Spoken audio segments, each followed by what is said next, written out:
جب انہیں جیل میں بھیجا گیا حضرت یوسف علیہ السلام کو، تو اتفاقاً اسی موقع پر 2 اور قیدی بھی لا کر داخل کیے گئے۔ قال احدہما، ان میں سے ایک نے یہ کہا، انی ارانی اعصر خمرا، میں یہ دیکھ رہا ہوں، خواب میں نے دیکھا ہے کہ میں شراب کشید کر رہا ہوں۔ وقال الآخر، اور دوسرے نے کہا، انی ارانی احمل فوق راسی خبزا، میں دیکھتا ہوں اپنے آپ کو کہ میں اپنے سر پر وہ روٹیاں اٹھائے ہوئے ہوں، تاکل الطیر منہ، اور اس روٹیوں میں پرندے جو ہے کھا رہے ہیں، چونچے مار رہے ہیں۔ نبئنا بتاویلہ، ہمیں ذرا ان خوابوں کی تعویل بتائیے۔ انا نراک من المحسنین، ہم دیکھتے ہیں کہ آپ عام قیدیوں کی طرح نہیں ہیں، آپ کا کردار، آپ کی شخصیت، آپ کی سیرت، آپ کی وجاہت یہ بالکل مختلف ہے۔ ہم دیکھتے ہیں کہ آپ تو بہت اچھے آدمی ہیں، بہت بزرگ آدمی ہیں، تو ہمیں امید ہے کہ آپ ہمارے خوابوں کی تعویل بتا سکیں گے۔ قال لا یاتیکما طعام ترزقانہ الا نبأتکما بتاویلہ، حضرت یوسف نے فرمایا کہ جو کھانا آتا ہے تمہارے لیے، وہ راشن کا وقت معین ہوگا جو قیدیوں کو تقسیم کیا جاتا ہے، تو نہیں آئے گا تم تک کھانا جو دیا جاتا ہے تمہیں، مگر یہ کہ میں بتا دوں گا تمہیں اس کی تعویل۔ یعنی فوراً جواب نہیں دیا، کچھ ان سے ٹائم لیا، کچھ وقت لیا انہوں نے کہ اس پہ اپنی تبلیغ کر سکیں، اپنی بات اس کو بتا سکیں، کہ جب یہ اب میری طرف متوجہ ہوئے ہیں، اور یہ داعی حق کا یہ کام ہوتا ہے کہ وہ ہر وقت اس فکر میں رہے کہ کسی بھی اعتبار سے کوئی موقع ہو کہ کوئی خیر کی بات کسی سے کہنے کے لیے صحیح جو ہے تقریب پیدا ہو جائے تو اس موقع سے فائدہ اٹھایا جائے۔ الا نبأتکما بتاویلہ قبل ان یاتیکما، اس سے پہلے کہ تمہارا وہ راشن آئے۔ ذالکما مما علمنی ربی، اور دیکھو یہ وہ چیز ہے جو میرے رب نے مجھے سکھائی ہے، میں کوئی دعوے دار نہیں ہوں اپنے کسی ذاتی کمال کا۔ اب اس میں خود بخود اس جملے میں بھی اللہ تعالیٰ کی طرف ایک توجہ اور اللہ کی طرف ایک نسبت موجود ہے۔ انی ترکت ملت قوم لا یؤمنون باللہ وہم بالآخرۃ ہم کافرون، دیکھو میں نے ترک کر دیا ہے اس قوم کا راستہ کہ جو نہ اللہ کو مانتے ہیں اور نہ ہی آخرت پر ان کا یقین ہے، بلکہ آخرت کے وہ کافر ہیں، منکر ہیں، نہیں مانتے آخرت کو۔ واتبعت ملت آبائی، اور میں نے پیروی کی ہے، اختیار کر لی ہے ملت اپنے آبا کی، ابراہیم و اسحاق و یعقوب، یعنی ابراہیم اور اسحاق اور یعقوب کی۔ یہاں اس سے مراد کیا ہے؟ دیکھیے کہ ایک شخص جو ہے بچپن میں ہی اگر پیدا ہوا ہے مسلمانوں میں، تو ایک تو ہے موروثی عقائد کے جو اسے ملے ہیں، اور ظاہر بات ہے کہ وہ اللہ کا نام جانتا ہے، رسول کا نام جانتا ہے، کلمے اس کو پڑھا دیے گئے، نماز سکھا دی گئی، لیکن ایک ہوتا ہے جب انسان شعور کی عمر کو پہنچے تو خود اپنے غور و فکر سے اپنا جو فری ایک چوائس ہے اس کو ایکسرسائز کرتے ہوئے کسی شے کو قبول کرنا، کسی شے کو اختیار کرنا۔ تو گویا کہ حضرت یوسف علیہ السلام اس کا تذکرہ کر رہے ہیں کہ میں نے شعوری طور پر، کیونکہ اب جو زندگی گزر رہی ہے، جن لوگوں کے مابین گزر رہی ہے، وہ لوگ تو کافر ہیں، وہ لوگ تو کسی نبی سے وحی سے واقف ہی نہیں ہے، مصر کے قوم ہے، لیکن یہ کہ میں نے ان کے طریقے کو چھوڑ دیا ہے شعوری طور پر فیصلہ کر کے، میں نے شعوری طور پر اختیار کیا ہے اپنے آبا و اجداد، صرف اس لیے نہیں کہ وہ میرے آبا و اجداد ہیں، بلکہ اس لیے کہ ان کا راستہ میرے نزدیک صحیح ہے، عقل سلیم کے نزدیک جو ہے وہی معقول ہے۔ واتبعت ملت آبائی ابراہیم و اسحاق و یعقوب ما کان لنا ان نشرک باللہ من شیء، دیکھو ہمارے لیے یہ روا نہیں ہے کہ ہم اللہ کے ساتھ کسی بھی شے کو شریک کریں۔ ذالک من فضل اللہ علینا، یہ اللہ کا بڑا فضل ہے ہم پر، وعلی الناس، اور سب لوگوں پر۔ اللہ نے تو انسانوں کو اشرف المخلوقات بنایا، اور یہ کہ انسان جو ہے اللہ کے سوا کچھ اور چیزوں کو کہ جنہیں اللہ نے انہی کی چاکری کے لیے پیدا کیا ہے اپنا معبود بنا لے۔ ولیکن اکثر الناس لا یشکرون، لیکن اکثر لوگ شکر نہیں کرتے، شکر گزار نہیں ہوتے۔ یا صاحب السجن، اے میرے جیل کے دونوں ساتھیوں، ارباب متفرقون خیر ام اللہ الواحد القہار، خود غور کرو، کیا یہ بہت سے جو ارباب ہم نے بنا رکھے ہیں یا تم نے بنا رکھے ہیں، بہت سے دیوی دیوتا متفرق جدا جدا ہیں، یہ بہتر ہے یا ایک الواحد، اب اللہ الواحد القہار، یا اللہ جو اکیلا ہے اور پوری طریقے سے چھایا ہوا ہے۔ ما تعبدون من دونہ الا اسماء سمیتموہا انتم وآباؤکم، نہیں پوچھتے تم اس کے سوا کن دیویوں اور دیوتاؤں کو، مگر یہ کوئی شے نہیں ہے، یہ کچھ نام ہے جو تم نے رکھ لیے ہیں، تم نے بھی اور تمہارے آباء و اجداد نے بھی۔ ما انزل اللہ بہا من سلطان، اللہ تعالیٰ نے ان کے لیے کوئی سند نہیں اتاری۔ ان الحکم الا للہ، اختیار مطلق صرف اللہ کا ہے، حکم دینے کا اختیار، فیصلے کا اختیار قانون دینے کا اختیار صرف اللہ کا ہے۔ امر اللہ تعبدوا الا اياه، اور اس نے یہ حکم دیا ہے کہ اس کے سوا کسی اور کو مت پوجو، مت بندگی کرو۔ ذالک الدین القیم، یہی ہے دین سیدھا اور قائم اور دائم، ہمیشہ کا دین۔ ولکن اکثر الناس لا يعلمون، لیکن اکثر لوگ علم نہیں رکھتے۔ یا صاحب السجن، اے میرے زندان کے دو ساتھیوں، اما احدکما فیسقی ربہ خمرا، تم میں سے ایک جو ہے وہ تو اپنے آقا، رب کا لفظ آیا ہے بادشاہ کے لیے، اپنے آقا کو، بادشاہ کو شراب پلائے گا۔ یہ پہلے بھی ایک شخص تھا، ساقی تھا یہ بادشاہ کا،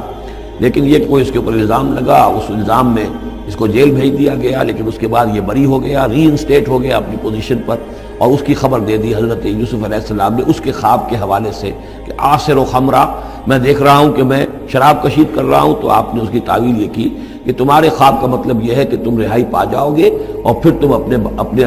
بادشاہ کے پاس جا کر، آقا کے پاس وہی خدمت جو ہے ساقی گری کی تم کرو گے۔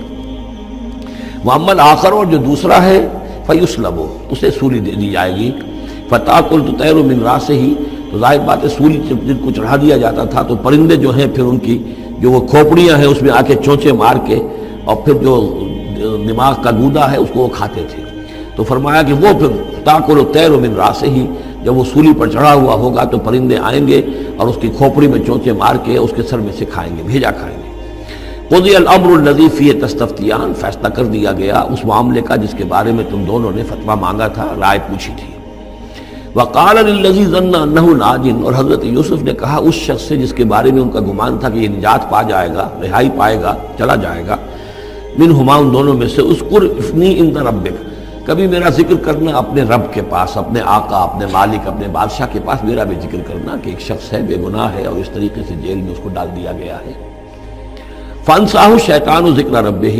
تو شیطان نے بھلائے رکھا اس شخص کو اپنے بادشاہ کے پاس حضرت یوسف کے ذکر کرنے کو۔ فلبث فی السجن بضع سنین، تو حضرت یوسف رہے اس جیل کے اندر کوئی کئی برس تک۔ بضع کا لفظ عربی زبان میں 9 تک پر آتا ہے، 10 سے کم تر، 2 3 4 5 6 7 8 9 تک۔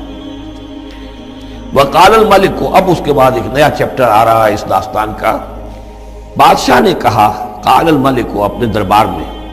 اب یہاں یہ نوٹ کر لیجئے کہ اس وقت کا جو مصر کا یہ بادشاہ ہے یہ فرائنہ میں سے نہیں ہے۔ اس وقت مصر میں حکومت تھی جن کو تاریخ میں کہتے ہیں ہکسوس کنگز، چرواہے بادشاہ۔ ہوا یہ تھا کہ یہی جو عرب کا ڈیزرٹ تھا جس نقشے میں آپ نے دیکھا ہے،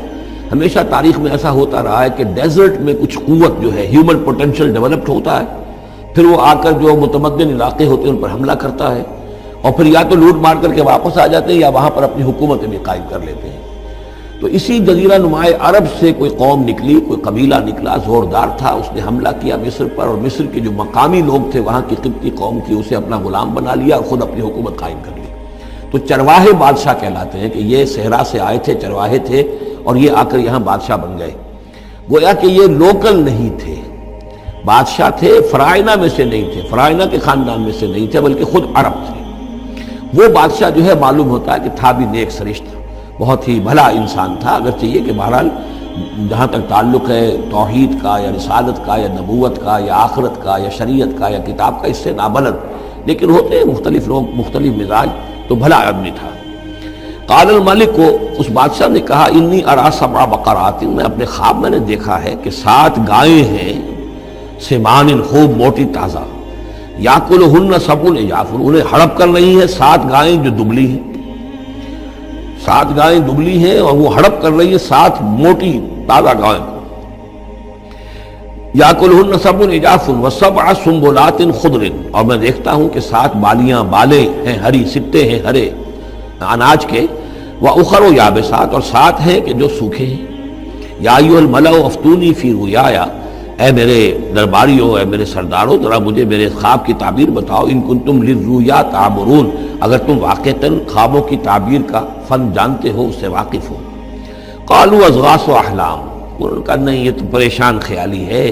یہ خواب جو ہے کوئی خاص مانوی خواب نہیں ہے، ایسے ہی ہے جیسے کہ پریشان خیالات ہوتے ہیں۔ جیسا کہ اب آپ کو معلوم ہے فرائڈ کا نظریہ ہے کہ یہ صرف جو انسان کے جو سیکشول ڈیزائرز ہیں یا اور کوئی ایمبیشنز ہیں نفسیاتی یا نفسانی،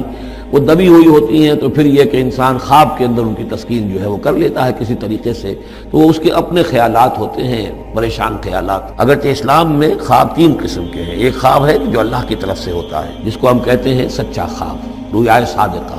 وہ نبوت کے اجزاء میں سے ہے،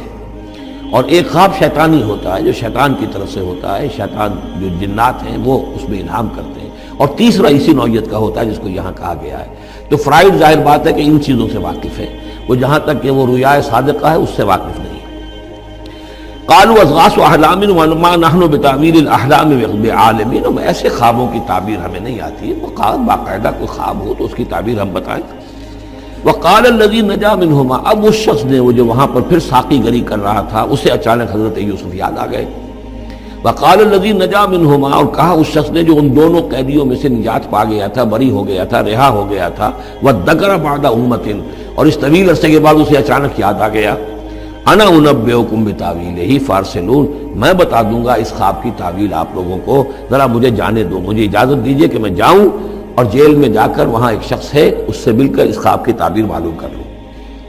یوسف ایھا الصدیق، اب وہ پہنچ گیا حضرت یوسف کی خدمت میں، یوسف اے صدیق، اے سچے، افتنا فی سبع بقرات سمان یاکلہن سبع عجاف، ذرا ہمیں بتائیے، تعویل بتائیے، حکم بتائیے اس کا کہ 7 گائیں ہیں بڑی دبلی اور وہ کھا گئیں، ہڑپ کر رہی ہیں، 7 ان کو کہ جو موٹی ہیں، وسبع سنبلات، اور 7 بالی ہیں جو ہری ہیں، خضر واخر یابسات، اور 7 جو ہیں وہ بہت خشک ہیں، سوکھی ہیں، لعلی ارجع الی الناس، تاکہ میں لوگوں تک واپس جاؤں، لعلہم یعلمون، تاکہ انہیں معلوم ہو جائے کہ یہ خواب جو بادشاہ کا ہے اس کی تعبیر کیا ہے۔ قال تزرعون 7 سنین دأبا، حضرت یوسف نے اس خواب کی تعبیر بتائی کہ تم 7 سال تک خوب زراعت کرو گے، ڈٹ کر، دب کر۔ یہ دأبا جو ہے جم کر، جو پنجابی میں کہتے ہیں یہ دب کے واہ تے رج کے کھا، تو یہ معلوم ہوتا ہے شاید کوئی نہ کوئی رب کا تعلق اس کا داب کے ساتھ ہے۔ تزرعون 7 سنین دأبا، تم 7 سال تو خوب جو ہے وہ یعنی ڈٹ کر اور محنت سے اور خوب جم کر کھیتی کرو گے۔ فما حصدتم، اب نہ صرف یہ کہ تعبیر بتا رہے ہیں، تدبیر بھی بتا رہے ہیں، تو دیکھو جو بھی تم کاٹو، جو فصل ملے، فضروہ فی سنبلہ، تو اسے اس کی بالیوں ہی میں، سٹوں ہی میں رہنے دینا، سارا اناج نکال نہ لینا، الا قلیلا مما تاکلون، سوائے تھوڑا تھوڑا کر کے کہ جو تمہاری ضرورت ہو کھانے کی، اس لیے کہ آج یہ معلوم ہے کہ بہترین پریزرویٹو جو ہے یہ سٹوں میں اگر نہ چھوڑ دیا جائے، ان کو اگر نہ نکالا جائے تو پھر ان کے لیے کسی اور ایڈیشنل پریزرویٹو کی ضرورت نہیں ہے، یہ محفوظ رہتے ہیں، ان کو جو ہے وہ انسیکٹس وغیرہ ختم نہیں کر سکتے۔ تو وہ تدبیر بھی بتا دی کہ اس کو ابھی سارے کے سارے کے اناج کو گاہ نہ لینا، بلکہ یہ کہ انہی بالیوں کے اندر، انہی سٹوں کے اندر ان کو رہنے دینا، الا قلیلا مما تاکلون، جو بھی تم کھاتے جاؤ اس میں سے جو ضرورت کے مطابق۔ ثم یاتی من بعد ذلک صبر شداد، پھر اس کے بعد 7 سال آئیں گے بہت سختی کے، یعنی بارش نہیں ہوگی، شدید قحط پڑے گا، یا کلنا، وہ 7 سال کھا جائیں گے، ما قدمتم لہن، جو کچھ بھی تم نے بچا کے رکھا ہوگا ان کے لیے، یعنی تعبیر بھی تدبیر بھی سب کچھ بتا دی گئی۔ تعبیر تو یہ کہ 7 سال تک خوشحالی ہوگی، اچھی فصل ہوگی، اور 7 سال اس کے بعد قحط کے آنے والے ہیں۔ تدبیر کیا بتائی کہ پہلے 7 سالوں میں بس ضرورت کا اناج جو ہے وہ گاہ کر نکال کر استعمال کر لینا، باقی ذخیرہ کرنا اور رہنے دینا اسی طرح اس کی بالیوں کے اندر، اور پھر جب وہ قحط کے دن ہو گئے تو اس پر گزارا کرنا۔ ثم یاتی من بعد ذلک، پھر اس کے بعد 1 سال آئے گا، صبر شداد یاکلنا، وہ سال آئیں گے 7، یاکلنا ما قدمتم لہن الا قلیلا ما تحسنون، جو تم نے رکھا ہوا ہوگا وہ تم کھاؤ، وہ کھا جائیں گے، سوائے اس کے کہ جو تم بیج کے لیے روک رکھو گے۔ ثم یاتی من بعد ذلک عام فیہ یغاث الناس، پھر 7 سال کے بعد پھر آئے گا لوگوں پر ایک ایسا سال کہ خوب ان پر می برسے گا، وفیہ یعصرون، اور جب می برسے گا تو خوب انگور کی فصل بھی ہوگی، اور انگور کی فصل ہوگی تو پھر شراب بھی کشید ہوگی۔ وقال الملک ائتونی بہ، اب یہ ساری بات سن کر بادشاہ نے کہا اس شخص کو تو میرے پاس لے کر آؤ، اتنا ذہین انسان ہے اور اتنا سمجھدار انسان ہے، اس کو تو یقیناً جیل میں نہیں ہونا چاہیے، میرے پاس ہونا چاہیے۔ فلما جاء الرسول، اور جب وہ ایلچی آیا حضرت یوسف کے پاس، قال ارجع الی ربک، انہوں نے کہا کہ دیکھو میں اس طرح یہاں سے نکلنے کو تیار نہیں۔ ظاہر بات ہے جب جیل میں ڈالا گیا تو کوئی تہمت تو لگی ہوگی، کوئی FIR تو کٹی ہوگی نا، آخر میں کوئی نہ کوئی الزام، کوئی جو خانہ پوری کی گئی تھی تو وہ تو ان کے اوپر داغ ہے، دھبا تو ہے۔ تو میں جب تک کہ بری ذمہ نہ ہو جاؤں اور بری نہ ہو جاؤں ان الزامات سے، جب تک کہ میرا دامن جو ہے صاف نہ ہو جائے، میں یہاں سے نکلنا نہیں چاہتا۔ فرمایا قال ارجع الی ربک فاسألہ، تو لوٹ جاؤ اپنے بادشاہ کے پاس، فاسألہ، اور ذرا اس سے جا کے پوچھو، ما بال النسوۃ اللاتی قطعن ایدیہن، ان عورتوں کا کیا مسئلہ تھا جنہوں نے اپنے ہاتھ کاٹ لیے تھے۔ ان ربی بکیدہن علیم، یقیناً میرا رب ان کی چالوں سے اور ان کے چرتروں سے خوب واقف ہے۔ قال فما خطبکن، اب بادشاہ نے طلب کر لیا سب کو، وہ بیگمات کو، اذ راوتن، ما خطبکن اذ راوتن یوسف عن نفسہ، کیا معاملہ تھا تم لوگوں کا، کیا حقیقت تھی اس کی جبکہ تم نے یوسف کو چاہا، تم سب نے چاہا کہ اسے تم پھسلا دو اور اسے تم گناہ پر آمادہ کرو۔ قلنا حاشا للہ ما علمنا علیہ من سوء، ان سب نے کہا کہ اللہ گواہ ہے، ہم میں اس کے بارے میں ہمارے علم میں کوئی برائی نہیں، اس کے نیت میں کوئی برائی، اس کی طرف سے کوئی اقدام، اس کی طرف سے کوئی غلط جو ہے کام قطعاً نہیں، جو بھی کچھ تھی غلطی وہ ہماری تھی۔ قالت امرأۃ العزیز، اب وہ اس امرأۃ العزیز نے بھی، جس کا نام زلیخا مشہور ہے، اس نے بھی کہا الآن حسس الحق، اب تو حق واضح ہو گیا، وہ جو بھی کچھ تھا اس کا پردہ چاک ہو گیا۔ انا راوتہ عن نفسہ، میں نے ہی اصل میں اس کو پھسلانا چاہا تھا، میں نے ہی اسے گناہ پر آمادہ کرنا چاہا تھا، وانہ لمن الصادقین، اور وہ بالکل سچا ہے، اس نے کوئی غلط بیانی نہیں کی ہے۔ ذالک لیعلم، یہ جملہ جو ہے اس کے بارے میں بہت سے اقوال ہیں کہ یہ کس کا قول ہے۔ ایک قول یہ ہے کہ یہ زلیخا ہی کا کلام بھی چل رہا ہے،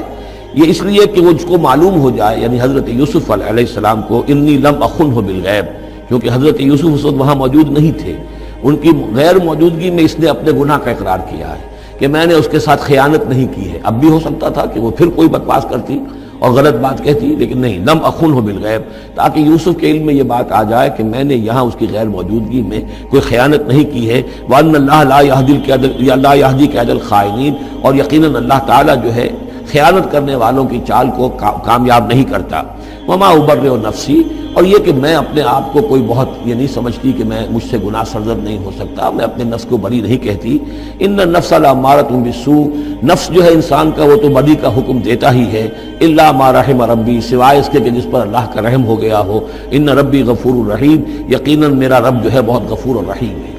ایک تو یہ ترجمہ ہے اس رائے کے مطابق کہ یہ سارا کلام جو ہے اسی زلیخا کا ہے۔ اصل میں اسی اعتبار سے ہمارے ہاں وہ جو قصہ گو ہیں، یوسف زلیخا کے قصے ہیں، ان میں تو پھر مائی زلیخا کو بہت ولی اللہ بنا دیا گیا ہے، اور کوئی ایسی بات بھی نہیں ہو سکتا ہے کہ اس پورے دوران میں وہ عشق مجازی جو ہے اس کا وہ عشق حقیقی میں تبدیل ہو چکا ہو اور حقیقتاً ہدایت پر آ گئی ہو، اور جیسا اگر یہ کلام اسی کا ہے جیسے کہ بہت سے لوگ جو ہے مانتے ہیں ہمارے مفسرین میں سے، اسی کا کلام ہے۔ اب وہ اللہ کا ذکر جس طرح کر رہی ہے، میں نے اب جو ہے اس پر صحیح بات کہہ دی ہے، اللہ خائنوں کی بات کو راہیاب نہیں کرتا، اور میں اپنے نفس کو بری نہیں کہتی، یقیناً نفس جو ہے وہ تو انسان کو بدی کا حکم دیتا ہی ہے، الا ما رحم ربی۔ ایک رائے یہ ہے کہ اس کا قول تو ختم ہو گیا، انا راوتہ عن نفسہ وانہ لمن الصادقین۔ اس کے بعد یہ قول حضرت یوسف کا ہے کہ میں نے یہ کیوں چاہا، میں نے یہ چاہا کہ میری صفائی ہو جائے اور یہ سارا معاملہ کھل جائے۔ میں یہ نہیں چاہتا تھا کسی اور کی بے عزتی ہو، کسی اور کی عزت کے پردے چاک ہوں، لیکن یہ ضرور میں چاہتا تھا کہ وہ عزیز مصر یہ جان لیتا کہ میں نے کوئی خیانت نہیں کی ہے اس کے معاملے کے اندر، اور اس کے گھر میں اور اس کی عزت پر یا کسی اور کی عزت پر میں نے کبھی کوئی بری نگاہ نہیں ڈالی ہے، اور اللہ تعالیٰ خائنوں کو راہیاب نہیں کرتا۔ باقی میں خود بھی، چاہے اللہ انسان نبی بھی ہو، لیکن یہ کہ نفس جو ہے جیسا کہ حضور فرماتے ہیں کہ اوصیکم و نفسی بتقوی اللہ، میں تم لوگوں کو بھی حکم دیتا ہوں کہ اللہ کا تقوی اختیار کرو، اپنے نفس کو بھی حکم دیتا ہوں۔ تو حضرت یوسف کا بھی یہ قول ہو سکتا ہے کہ میں بھی اپنے نفس کو بری نہیں سمجھتا، میں یہ نہیں سمجھتا، ہو سکتا ہے اللہ تعالیٰ کی طرف سے خصوصی حفاظت میری نہ ہوتی تو میں کسی غلط حرکت میں مبتلا ہو ہی جاتا۔ وما ابرئ نفسی ان النفس لامارۃ بالسوء، نفس تو یقیناً حکم دینے والا ہے بدی کا، الا ما رحم ربی، سوائے اس کے جو اللہ فیصلہ کر دے اور رحم فرمائے۔ ان ربی غفور الرحیم۔ وقال الملک اتونی بہ، اب بادشاہ نے فیصلہ کن انداز میں کہا ٹھیک ہے اب اس کو لے آؤ میرے پاس، استخلصہ لنفسی، اسے تو میں اپنا خاص مصاحب بنا لوں گا۔ بادشاہوں کے مصاحبین خصوصی ہوتے تھے جو بہت وقت ان کے ساتھ گزارتے تھے، ان کے ساتھ ہی قریب رہتے ہوں۔